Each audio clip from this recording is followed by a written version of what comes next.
Hi everyone, in this video I'm going to talk about what the Bible comic is, what the vision is, and why your support is so valuable. So what is the word for word Bible comic?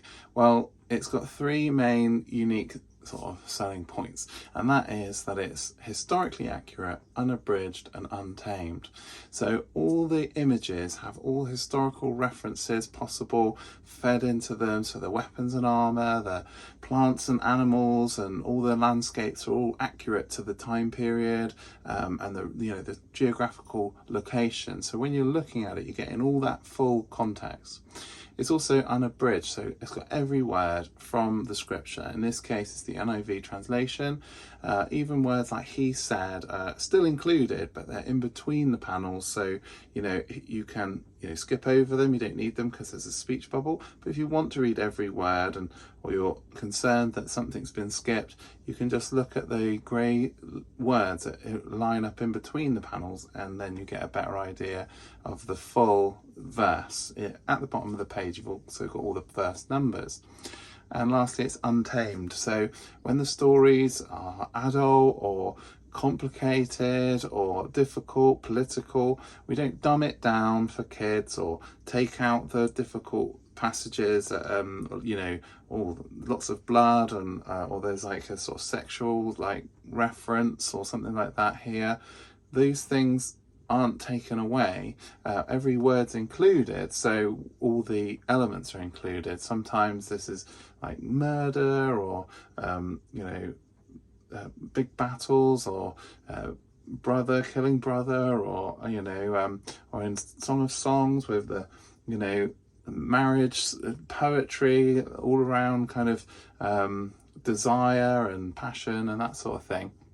But all these things are handled in a kind of mature way, but also they're not in a sort of like gratuitous way either. So we don't shy away from any of the topics, but then we don't go overboard with like making it super controversial and explicit and stuff either. So it's all handled kind of as respectfully as possible, but to actually show you what the Bible is talking about when it talks about these difficult things. So those USPs kind of in some ways cover some of the vision. So what is the vision for the Word for Word Bible comic? Well, one thing is accessibility. We want the Word of God to just be much more accessible to anyone, really. One of the ways I define it is like anybody who is not going to pick up a Bible, like a full text, gold leaf Bible, but would benefit from reading the words of the Bible. This is going to help them to engage with it. So maybe it's a young person, somebody in church, they're too old for kids' books, but they're probably not going to pick up a full Bible.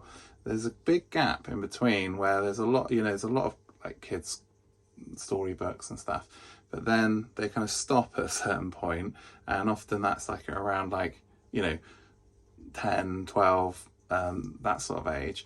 But then the full Bible is not going to be accessible to them. Now, there are obviously some things that try to fill that gap, but with this I feel it's a more mature way to, it's like a more accessible way for the mature content to be accessed by teens, older teens. I'm thinking around 15, 16, people who are like gonna walk away from faith. Oh, it's irrelevant, they haven't read a Bible or a Bible picture book in 10 years, But also anybody who is an adult. These are primarily aimed at adults. Obviously just talked about teenagers, but the primary kind of concern is adults. There's a lot of adults in the world who don't know the Bible, and when people are exploring faith, or maybe they do alpha, if they're not a big reader, they're not used to reading massive long novels or textbooks or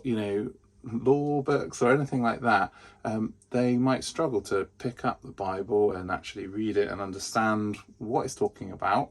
And more people wouldn't necessarily understand the different culture.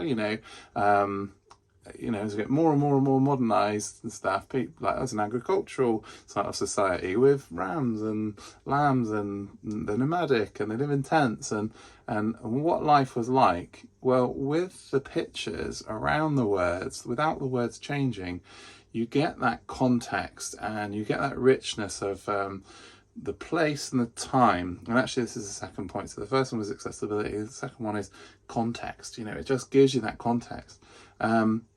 There's the kind of material culture context of, like, what was history like? What did the Romans who arrested Jesus actually look like? And, you know, are the films, you know, accurate that I've seen, and things like that? Because all too often, you know, films and picture books for kids, they're not too worried about the historical accuracy. They want to tell you the kind of, this is the story, and don't worry about the details. With the comic, we take the time to research all the, you know, things, all the, you know, the insignias that appear on the Roman banners and the armor, and what type of sword they're using, and you know, which type of troop it might be, and you know, and that sort of thing. You know, to as much detail as we can possibly get. So you see the context. So there's the material context, but there's also the emotional context. Sometimes in the Bible, you'll read a long passage, particularly happens in the prophets, and you don't know what the emotion is involved with what they're saying. They're saying, for example, in Isaiah, there's quite long bits like, Egypt, you're like this, and you're like this, and this will happen to you.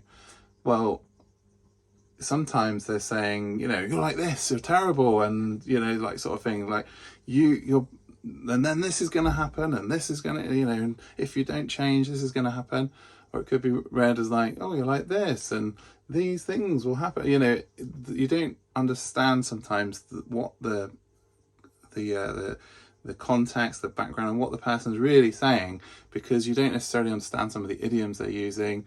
But by seeing the face of the person speaking, or the shock of the people hearing it, or you know, this sort of thing, it really helps to understand that context. In the Gospels, for example, when Jesus, you know, is confronted by people, and then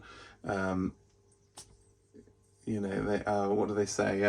We know who our sort of father is, sort of thing. So they're, you know, they're accusing him indirectly of, like, being illegitimate, and then he's like, well, your father is the devil, and, you know, and the shock of, like, the implied, but then also what, you know, somebody talking to, like, a Jewish leader, you know, the amount of, like, surprise, because, you know, it's one thing to insult somebody who's, like, of a similar social strata to you, but so insult somebody who's essentially, you know, or what would be an equivalent, you know, just somebody of higher station, because they were law keepers, they were like a policeman or something like that, you know, they are higher kind of importance, and they oversee everything, and they teach everybody, and they have this kind of superior position, and he's basically insulting them to their face in public. So you know, these kind of things you get to really appreciate.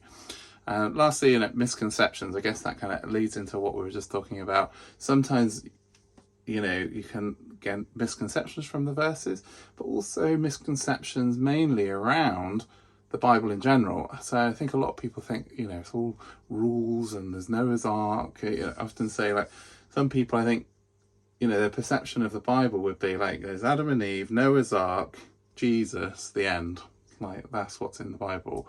There's so much there, you know, history, stories where it's telling you a story about a person who's a bad example, and you have to understand they're a bad example. You know, because all too often people will take a verse like that. Oh, here's this person who's doing something terrible, and this is in the Bible. It's like, yeah, it is. The point is they're doing something bad. Like in Judges, this is a classic example.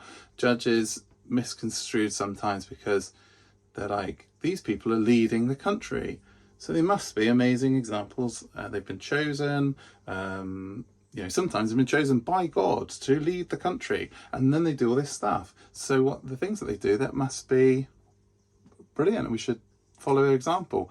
But the whole point of Judges is, no, even though this person was chosen by God, they did such a terrible thing, and they compromised in this small way, and then they compromised in this larger way, and then even this person who was chosen, like, he's made a mistake, and then at the end of the story, this person who's systematically gone through and done all these terrible things asks God, repents and says, God, I'm about to die, forgive me, give me the strength to, do this thing. And then God blesses them, and so we're talking about Samson in this case, they're given, they are a sinner, and then they repent, and then they are blessed. And it gives you that is the story.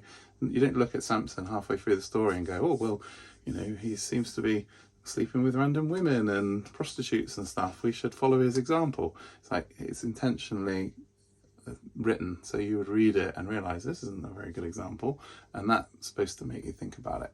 So anyway, there's a lot of misconceptions about Christianity, and Acts is another great example. This is the book we're currently doing. People might think that the first Christians were so like meek and mild, but then you get the example of they meet a guy who's like a sorcerer, and he's an advisor to an official, and then they go, and the sorcerer bloke takes them to the official. They then start sharing the gospel with this leader, and then the sorcerer bloke starts twisting what they're saying and trying to like accuse them of things, and Paul's like, no, and then he strikes him blind, and the guy goes blind. This is the real story, which people often miss. So these are the kind of misconceptions we're talking about. Then we'll move on to why your support is so valuable. So why is your support so valuable? Well, I mean, we want to get the books out there, don't we? We want lots of people to buy them for themselves. We want them to buy them as a gift so that it spreads the word and all that stuff. That's great. And you buy things, it supports us financially, great. But why? And this is a faith project. It started from small acorns and an idea, and this is our 10th Kickstarter that I'm filming this for. Our first one, we just went for it, and we said, like, okay, if people want this, let's get back in. And we did receive a really great response, and lots of people backed it, and it supported us to create the books. Now, I say us, now early stages, so what's the situation? It's mostly me, but and I draw the books, I do all the research for the books pretty much. I keep track of everything. Well, in the early days particularly, I did all the marketing, all the social media, all the events, and talking to people, and getting funding, and doing the Kickstarters, and just everything. Not long after I'd done the Kickstarter, I took on 2 colorists who work paid by page to colour the pages that give them, and then I oversee what they give back to me and kind of adjust, and so I do all that. But there's two people currently, and there was 2 people before, and we've had 4 or 5 colorists along the way.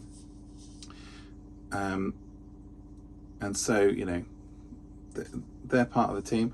But the reason I say we includes them, but mainly me and my wife Sean does all the finances and admin and royalty reports, and your Kickstarter stuff that gets all put into boxes and everything, for the whole world, is all done by her, by hand, and all the postage and every order is wrapped up, during the year as well. When you order on the website, she's putting it in envelopes and stuff and printing out all the postage, and we take it to the post office. And it's to say it's a small business is essentially a one-man band with some people who help.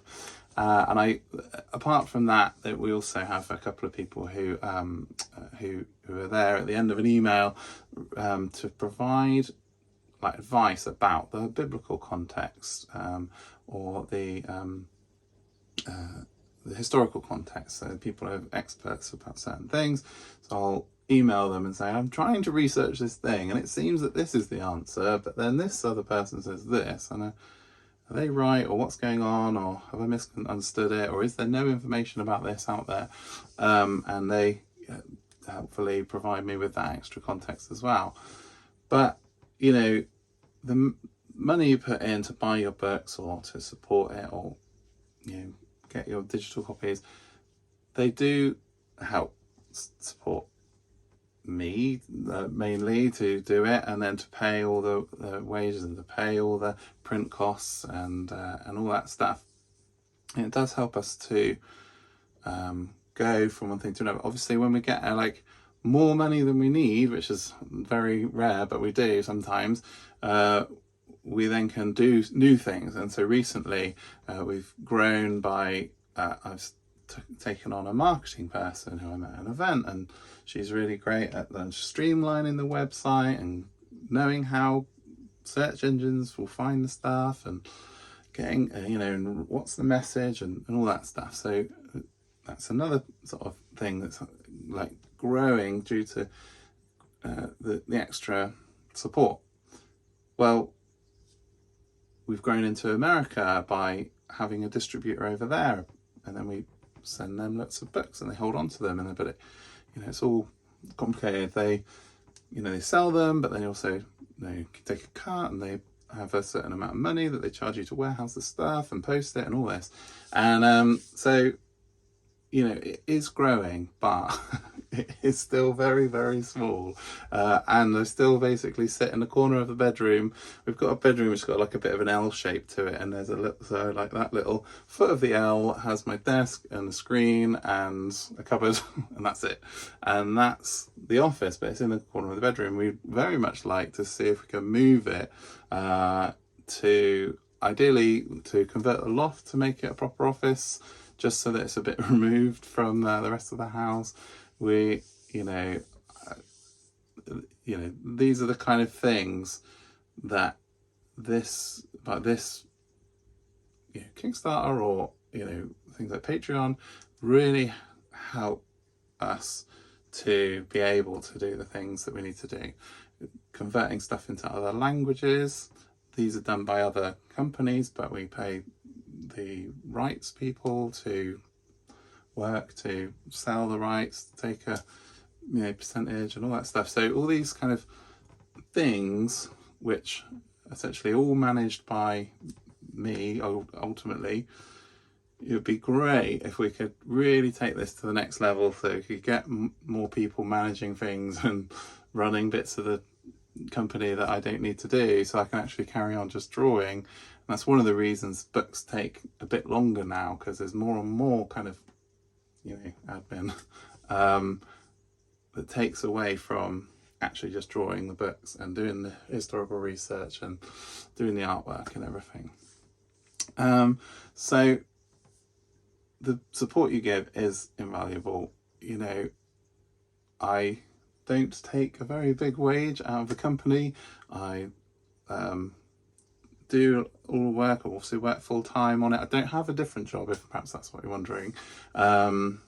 It's a full-time thing, so all the money that comes in through Kickstarter or Patreon, it does just go to basically help me pay the bills and the rent and the mortgage and all that sort of stuff. So, you know, it's hugely important. It's very beneficial. We don't waste your money. We try to use it as effectively as possible. But, you know, printing the books, storing the books, sending books across the sea, and postage, and all these things, and marketing and adverts and magazine sort of adverts, and all these things cost money to try and get to the next person. And with the money that we have, it does empower us to do things like advertising, to get it to more people, to them to experience the benefit of it. We'd love to break into the homeschooling sort of area, so that, you know, mums and dads who are teaching their children the Bible who are teenagers and stuff, it's much more like accessible, useful reference tool for them. And you know, everything. Prisons is another one. We had amazing, God provided people to put the books into the prisons, and then there's two different charities working in tandem, one of them basically paying for it to happen, the other one making it happen, to get a load of Christmas books into the prisons. And then before that, it was a load of colouring sheets with the crucifixion, and all these kind of opportunities. There's actually a wealth of opportunities. The person I took on as a marketer, when she joined, she did like an audit of the company. So like, there's so much opportunity that just isn't kind of being taken a hold of just due to the limitations of time and money. You know, there's so much you can do with the Word for Word Bible comic, and so many ways it can benefit people, but we just need to get it out there, get it in front of people, and that's where, you know, that money really helps and really supports us. So there, thanks very much for watching this long video.